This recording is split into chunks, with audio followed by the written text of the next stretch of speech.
দিচ্ছি, না বললে আপনার হবে না।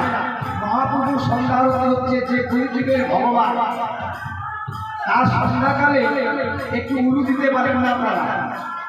এই উলু সৃষ্টি সত্যযুগে হিরণ্যকশিপুরের স্ত্রী কয়াজু, তিনি যখন সে রাজ্যে কাউকে হরিবোল বলতে দেবে না, সেই রাজ্যে তারই স্ত্রী দেবতার